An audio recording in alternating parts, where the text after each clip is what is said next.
Are you ready?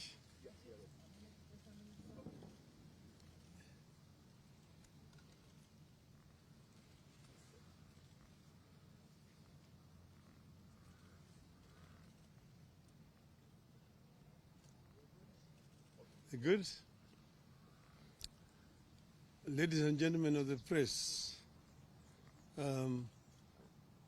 called this press conference in order to clarify where we are today.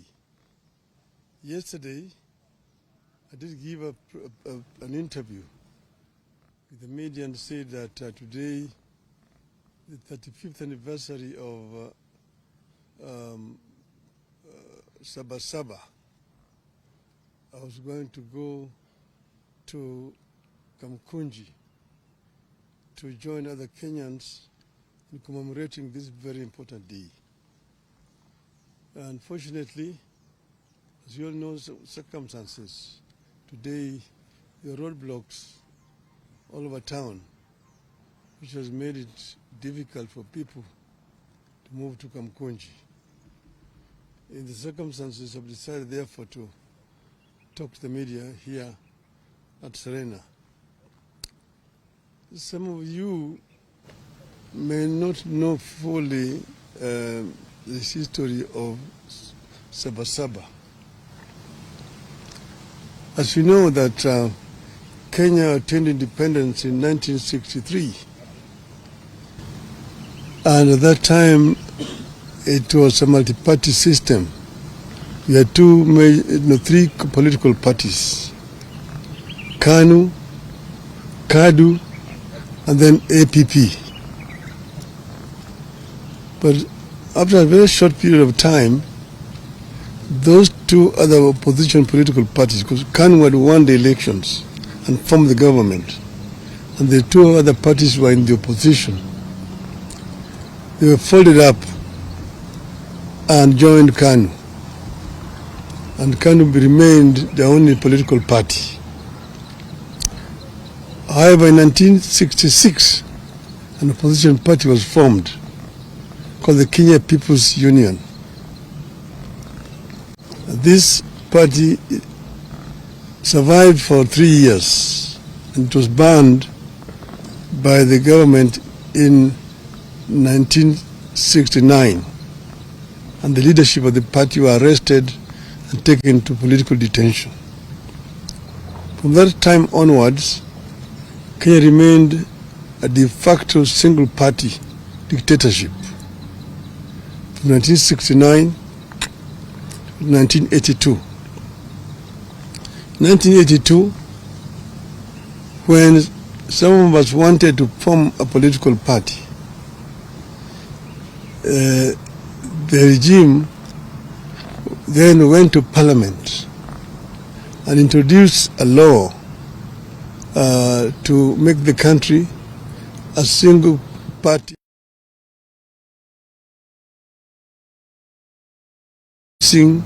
a constitutional amendment which is known as Section 2A, that made it illegal to form any other political party.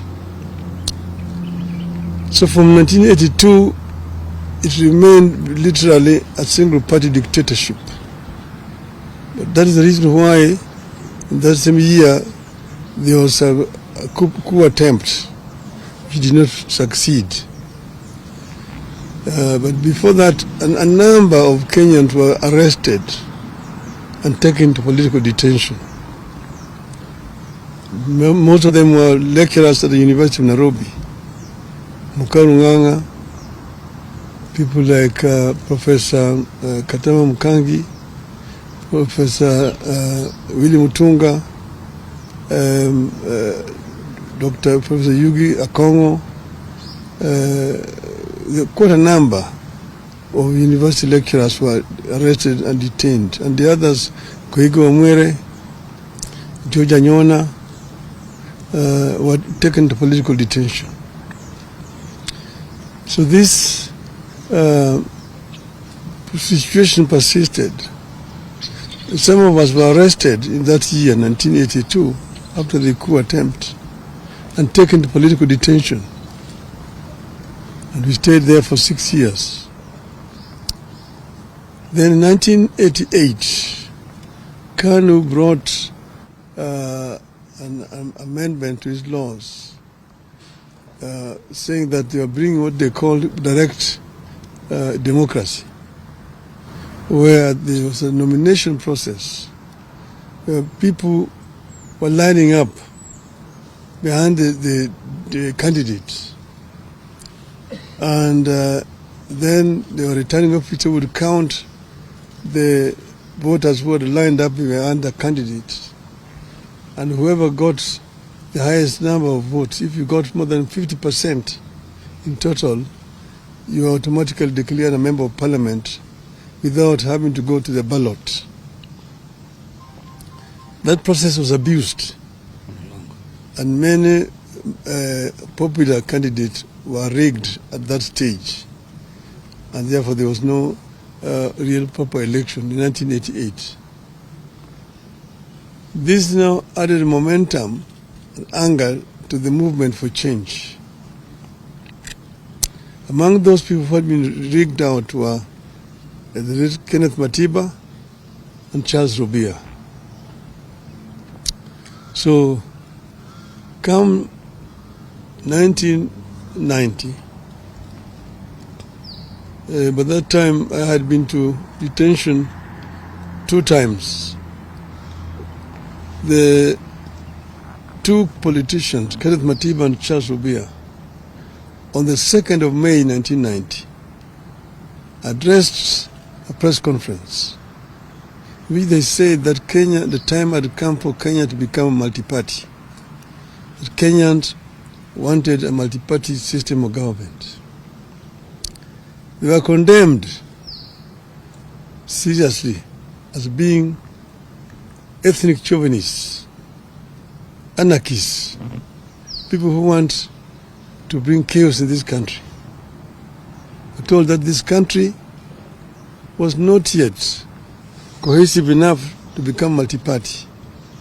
It would take another 100 years before Kenya became a multi-party system. So these were daydreamers.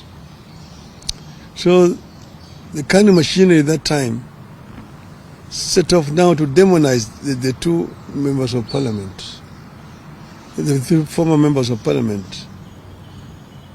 And in the process, of course, a number of very inflammatory statements were made, even by some today politicians who are talking about democracy here. You go into the archives, you see the names and what they said at that time. So in the process, Kenneth Matiba came to look for me to arrange for a meeting between him and Jaramogi Oginga Odinga, who's my father. I arranged the meeting, and then we met again. They met again with Mr. Rubia, Mr. Neko, and after lengthy deliberations, the decision was taken that they would be supported. At that same time, they sent the goons to Matiba's home the following day to attack his family. Matiba's wife was very badly wounded, Edith, and she was admitted to Nairobi Hospital, where we went to see her. After that, we, myself and Kenneth Matiba and Charles Rubia, made a statement in which we said we would go to Kamukunji to ask Kenyans if they were ready for multi-party. And we do it on the day of the 7th of July that year, 1990. 7th of July, 1990. So after making that statement, we then now went on to mobilize for the meeting at Kamukunji. But then, of course, the police officers came to block us for meeting each other. They were stationed in my office at Ajib House, Matiba's office, up there on Koinange Street, and Rubia's office, and Paul Mitch's, and Gibson Kamukunji's. On the 2nd of July 1990, Matiba and Rubia were arrested and taken to detention. On the 4th of July, I was arrested and taken to detention. That same night, they arrested Gitobu Manyara, they arrested John Hamenwa, they arrested now Justice Mohammed Ibrahim. Paul Mwite went into hiding. Kamukunji ran into American embassy and sought refuge. Kayoti Murungi was in Ethiopia and went to America. But that's how it was. But the International Commission of Jurists came up and made a very powerful lobby for the release of Hamenwa and Manyara, and they were released. As we remained in detention.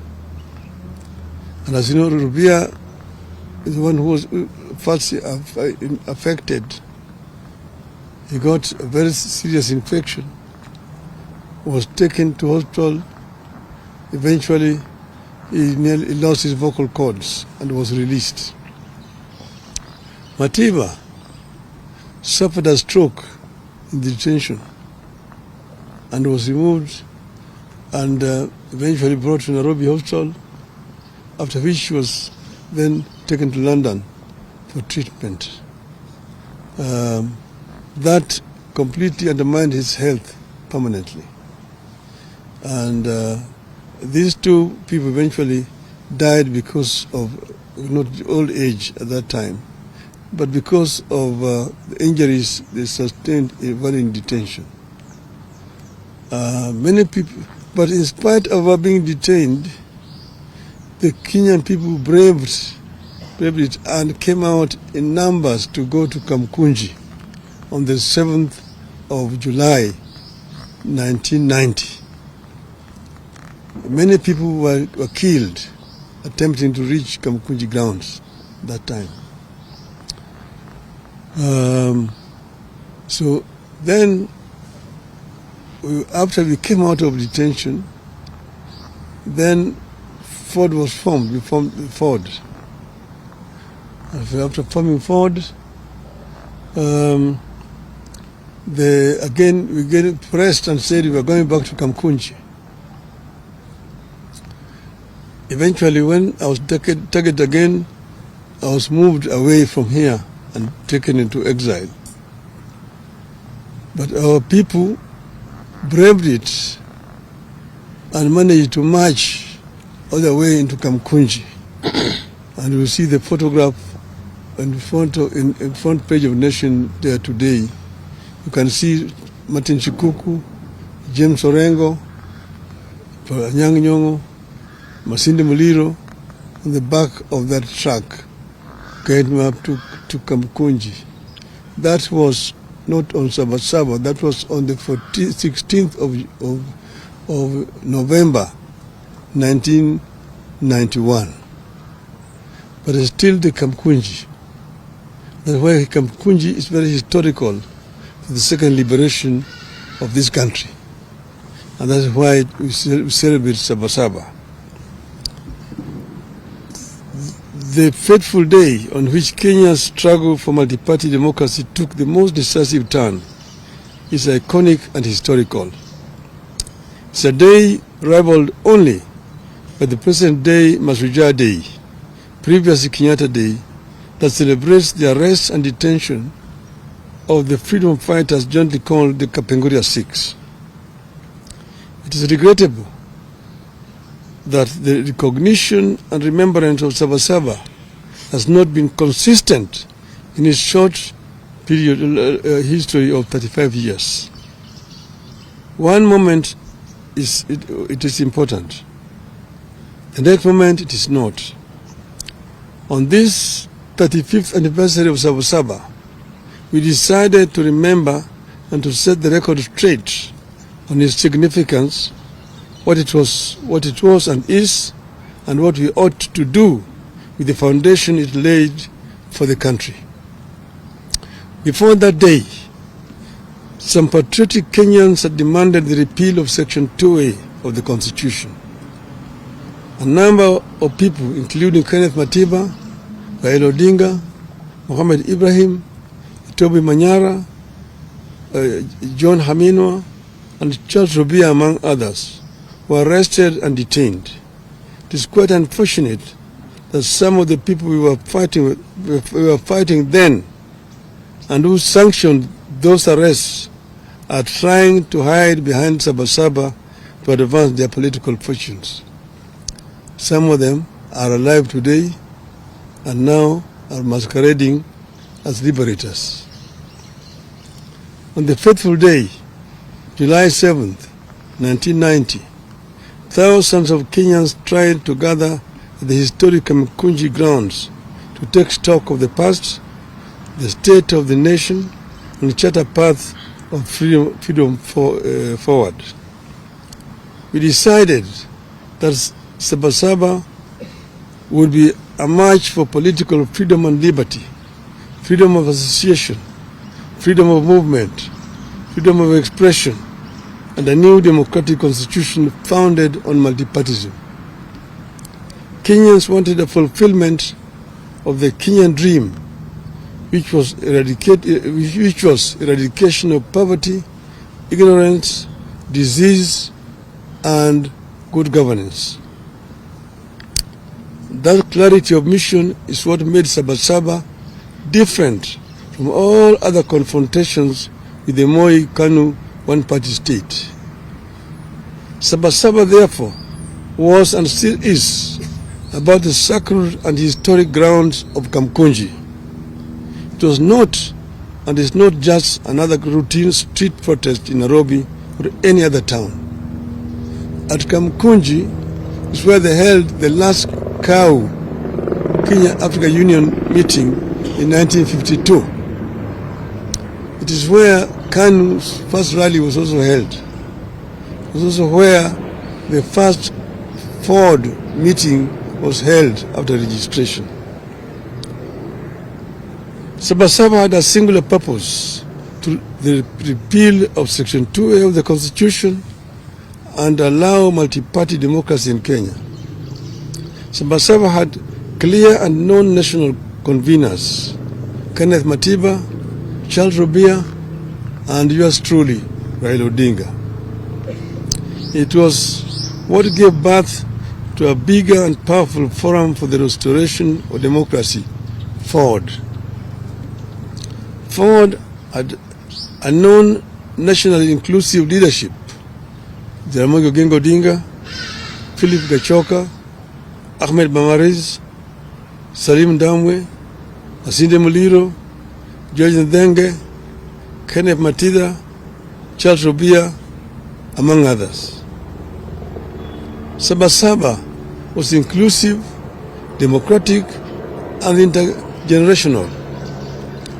The old, the young, people in and out of the government, professionals, academics, trade unionists, civil society, women groups, and religious groups. All of them found their voice in what it stood for: a people's struggle for good governance, freedom, and equal opportunity for all. It was not one group against the entire nation. It was not community against that community, or of this age against that age. The movement stood for a peaceful and constitutional change of guard. That is the reason it focused singularly on amendment and later on the overhaul of the Constitution. These features are what made Sabasaba succeed. A year after the march, on December 2nd, 1991, President Moi capitulated. Section 2A of the Constitution was removed. Multipartyism was reinstated. we achieved our core aim, which was to return Kenya to multipartyism. Today, we have more parties than one could imagine then.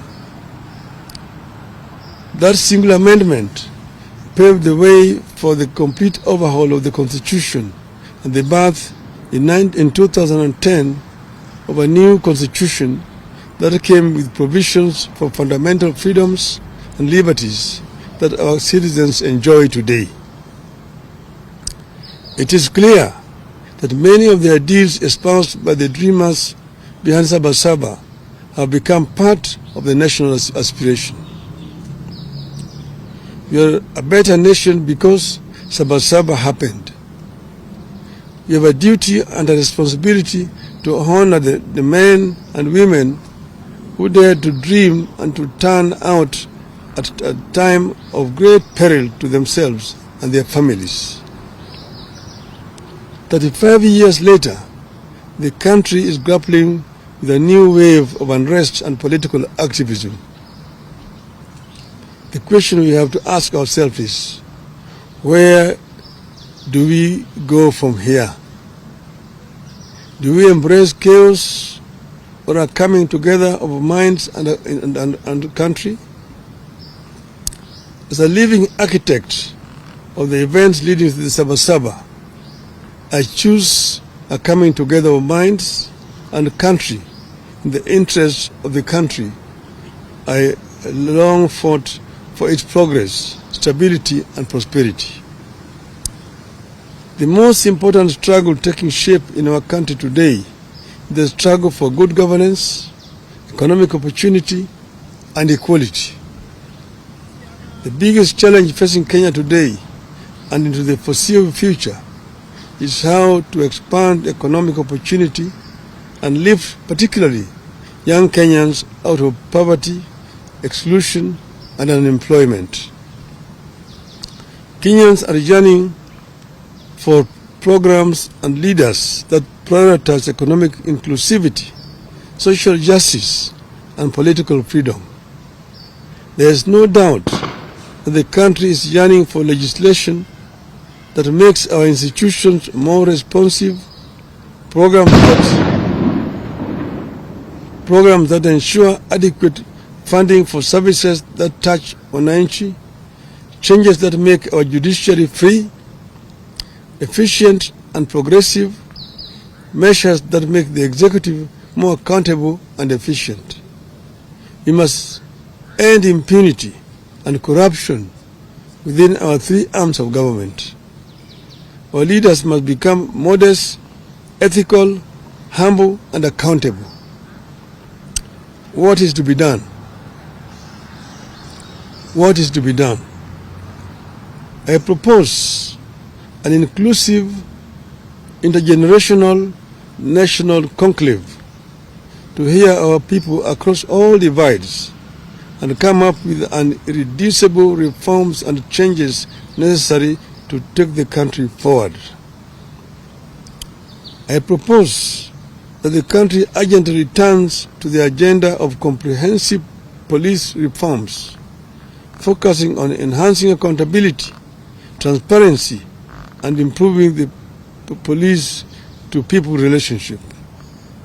Your rogue police force that shoots people with impunity. And this is a force that we inherited from the colonialists. It has not been reformed to become a people's defender, a people's servant. I propose that the conclave I envisage comes up with better and sustainable ways for addressing transparency, accountability, and impunity, especially with regard to corruption, and ensuring that leaders are held accountable for their actions. I propose that the forum comes up with a comprehensive and sustainable strategy for addressing youth unemployment and expansion of opportunities for youth in the formal and informal sectors. Such a national conclave must have clear terms of reference and be populated and helmed by the most serious and sober minds in our nation. The proceeds of the national dialogue be subjected to a referendum. I rest my case. Thank you. Long live Kenya.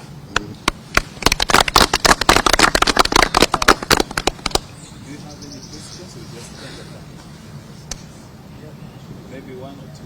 Say your name and the video. My name is Duncan Member. I work for the NCD. You have touched on issues of urgent looking at police reforms because they've gone back to the old days. What do you say of the interior CS issue shoot to kill order about 2 weeks ago, a day after the June 25th protests? Then secondly, you have said that where do we go from here? You have a close arrangement or working formula with the current president. What have you advised him? Because the country appears to be teetering towards it's on the brink of precipice, so to speak. So what have you said? What have you advised the president? Because it appears the country is being turned into a police state, or what you can say it is teetering towards a failed state. I've talked for a long time about police reforms. Not just this time, not with regard to this regime. In the regime before it, even one before that other regime. I've said that, we inherited a colonial police force. And as you know, the colonial system, colonialism, was meant to rule the natives. It was not a people-friendly government. So what should have happened was to democratize this police force, reform it so that it becomes a service, not a force. It is not enough to just change the words. That is from a force to a service. You must take measures to ensure that it's really a service, not a force. And this has not happened in our country. I've given examples of where it has happened. For example, in Tanzania. And you see a police force which is people friendly and also not trigger happy. About the minister you're talking about, I said it was totally out of order. And he apologized to me. And he apologized to me and to the people. And he said the day before yesterday that police should handle people with care. So, yeah. Okay. That's fine. Just one. No. Just to say. Let's end there. Okay. No, just. Oh, okay. Thank you. I just wanted to know and find out. My name is Seto Lale from Citizen TV. Your proposals, as you put them, are there also the thoughts being shared by the president towards this, and what happens if this particular proposal is not taken into account? Well, I've addressed the nation, and the president is part of the nation, and ask him, it applies to him as much as it applies to the other people. So I'm not partisan in any way. This is a proposal that is coming to me, and from my party also, the ODM. This is our stand as a party. Okay. Thank you.